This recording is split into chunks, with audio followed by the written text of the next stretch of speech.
요한의 제자들이 이 모든 일을 요한에게 알렸다. 요한은 자기 제자 가운데서 두 사람을 불러 주님께로 보내어 선생님이 오실 그분입니까? 그렇지 않으면 우리가 다른 분을 기다려야 합니까? 하고 물어보게 하였다. 그 사람들이 예수께 와서 말하였다. 세례자 요한이 우리를 선생님께로 보내어 선생님이 오실 그분입니까? 그렇지 않으면 우리가 다른 분을 기다려야 합니까? 하고 물어보라고 하였습니다. 그때 예수께서는 질병과 고통과 악령으로 시달리는 사람을 많이 고쳐주시고 또 눈먼 많은 사람을 볼 수 있게 해주셨다. 예수께서 그들에게 이렇게 대답하셨다. 너희가 보고 들은 것을 가서 요한에게 알려라. 눈먼 사람이 다시 보고 다리 저는 사람이 걷고 나병 환자가 깨끗해지고 귀먹은 사람이 듣고 죽은 사람이 살아나고 가난한 사람이 복음을 듣는다. 나에게 걸려 넘어지지 않는 사람은 복이 있다. 요한의 심부름꾼들이 떠난 뒤에 예수께서 요한에 대하여 무리에게 말씀하셨다. 너희는 무엇을 보러 광야에 나갔더냐? 바람에 흔들리는 갈대냐? 아니면 무엇을 보러 나갔더냐? 비단 옷을 입은 사람이냐? 화려한 옷을 입고 호화스럽게 사는 사람은 왕궁에 있다. 아니면 무엇을 보러 나갔더냐? 예언자를 보려고 나갔더냐? 그렇다. 내가 너희에게 말한다. 그는 예언자보다 더 위대한 인물이다. 이 사람에 대하여 성경에 기록하기를 보아라. 내가 내 심부름꾼을 너보다 앞서 보낸다. 그가 네 앞에서 네 길을 닦을 것이다 하였다. 내가 너희에게 말한다. 여자가 낳은 사람 가운데서 세례자 요한보다 더 큰 인물이 없다. 그러나 하나님 나라에서는 가장 작은 자라도 요한보다 더 크다. 모든 백성과 심지어는 세리들까지도 요한의 설교를 듣고 그의 세례를 받았다. 이렇게 하여 그들은 하나님의 오르심을 드러냈다. 그러나 바리새파 사람들과 율법학자들은 요한에게서 세례를 받지 않음으로써 자기들에 대한 하나님의 계획을 물리쳤다. 그러니 이 세대 사람을 무엇에 비길까? 그들은 무엇과 같은가? 그들은 마치 어린아이들이 장터에 앉아서 서로 부르며 말하기를 우리가 너희에게 피리를 불어도 너희는 춤추지 않았고 우리가 애곡을 하여도 너희는 울지 않았다 하는 것과 같다. 세례자 요한이 와서 빵도 먹지 않고 포도주도 마시지 않으니 너희가 말하기를 그는 귀신이 들렸다 하고 인자는 와서 먹기도 하고 마시기도 하니 너희가 말하기를 보아라 저 사람은 마구 먹어대는 자요 포도주를 마시는 자요 세리와 죄인의 친구다 한다. 그러나 지혜의 자녀들이 결국 지혜가 옳다는 것을 드러냈다.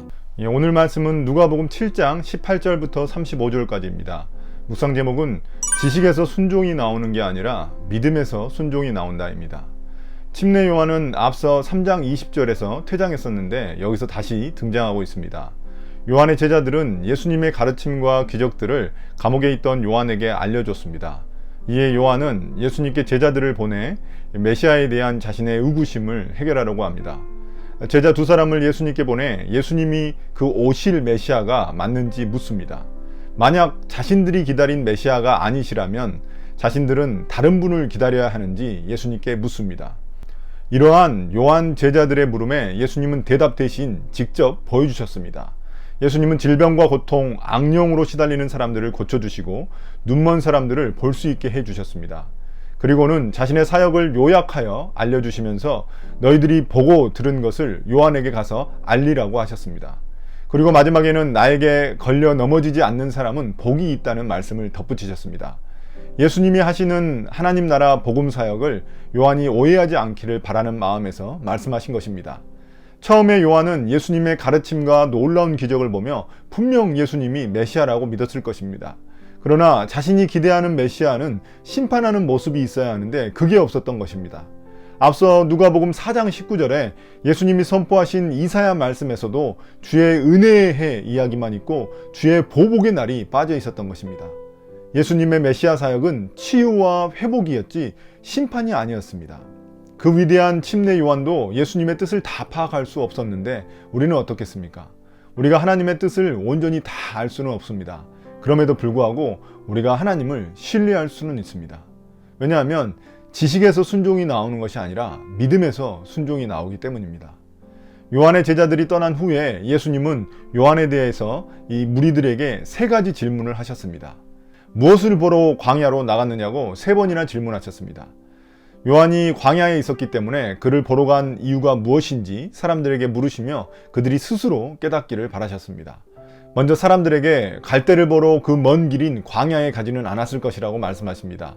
갈대란 이리저리 흔들리는 모습인데 요한은 마음이 한결같아 그렇지 않았기 때문입니다. 또한 사람들에게 화려한 비단 옷 입은 사람을 보러 광야로 가지는 않았을 것이라고 말씀하십니다. 그런 옷을 입은 사람은 왕궁에 있지 광야에 있지 않기 때문입니다.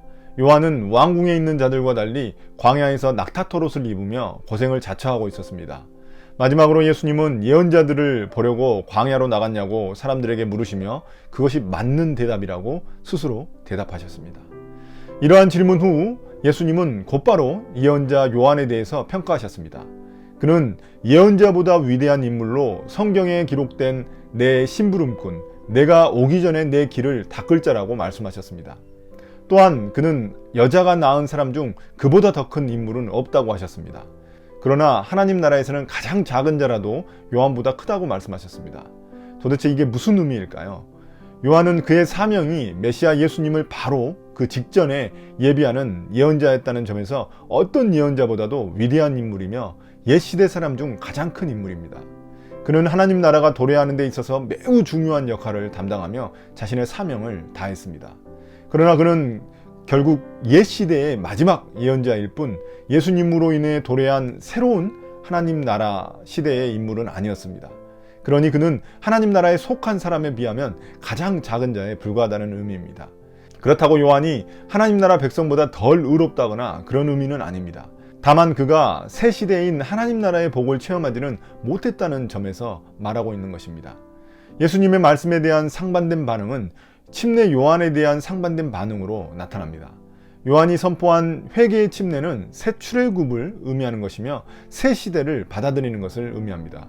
물에 들어가면서 모든 과거의 죄와 단절하고 물에서 나올 때 새 사람으로 다시 태어나는 것을 의미합니다. 그래서 모든 백성들, 심지어 세리들까지도 요한에게 침례를 받았다는 것은 그들이 이러한 하나님의 뜻을 받아들였다는 것을 의미합니다. 그러나 바리새인들과 율법학자들은 침례를 거부함으로써 하나님의 뜻을 거절했습니다. 그들은 예수님, 메시아의 새 시대를 거절한 것입니다. 이를 예수님은 장터에서 놀이하는 아이들의 비유를 통해 말씀하셨습니다. 아이들이 장터에서 앉아 결혼식 놀이를 할 때 피리를 불어도 친구들이 춤추지 않고 장례식 놀이를 할 때 애곡을 해도 친구들이 울지 않는다는 것입니다. 이 말은 바리새인과 율법학자들이 피리를 불며 자신들과 함께 요한이 춤추기를 바랬지만 그가 거절했다는 것이며 예수님이 자신들과 함께 애곡하기를 바랬지만 예수님은 울지 않으셨다는 것입니다. 그 다음 구절들을 통해 이 의미를 좀 더 구체적으로 설명합니다. 그들의 장단, 그들의 요구에 침례 요한과 예수님은 따라주지 않았다는 의미입니다. 침례 요한은 항상 금욕적으로 살았기 때문에 이 빵과 포도주를 멀리하며 그들과 어울리지 않았고 그래서 그들은 요한이 귀신 들렸다고 비난했습니다. 역으로 예수님은 죄인과 세리들과 함께하며 빵과 포도주를 즐기셨기 때문에 이것이 자신들을 무시했다고 또한 예수님을 비난했습니다. 그들은 예수님이 자신들이 원하는 대로 응답해 주지 않자 예수님을 배척했고 결국 십자가에까지 못 박았습니다. 그러나 그럼에도 불구하고 예수님의 사명은 실패하지 않으셨습니다. 왜냐하면 지혜의 자녀들, 즉 하나님 나라의 자녀들을 통해 하나님의 지혜가 옳았다는 것을 드러낼 것이기 때문입니다. 이 시대와 달리 지혜의 자녀들은 요한과 예수님의 사역을 환영하고 따름으로써 하나님의 뜻이 성취됩니다. 이는 우리들의 삶을 통해서도 하나님의 지혜가 옳다는 것이 드러난다는 것을 의미합니다. 우리 그리스도인들에게도 세상은 자신의 장단에 맞춰 살라고 갖은 유혹과 압박을 합니다. 그들의 장단에 맞춰 살면 몸도 편하고 비난도 피할 수 있을지 모릅니다. 그러나 우리를 향하신 하나님의 뜻은 이룰 수 없습니다. 오히려 하나님의 말씀의 장단에 맞춰 살면 우리는 몸이 좀 피곤하고 힘들지라도 하나님의 뜻을 이룰 수 있습니다. 우리가 날마다 묵상해야 하는 이유가 여기에 있습니다. 오늘 말씀을 통해 내가 주님을 오해하고 있는 부분은 없는지 다시금 돌이켜보게 됩니다. 세상의 악한 이들을 보면 왜 아직도 하나님은 그들을 심판하지 않으시는지 저는 이해할 수 없을 때가 있습니다.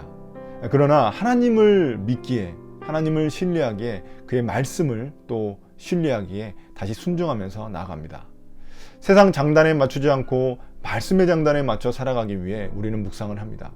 오늘 하루도 새 시대를 살아가는 하나님 백성으로서 그 나라의 가치를 지키며 살아가는 우리가 되기를 축복합니다. 우리의 삶을 통해 하나님 나라의 지혜가 옳다는 것이 증명되기를 축복합니다. 오늘 묵상을 마치겠습니다. 감사합니다.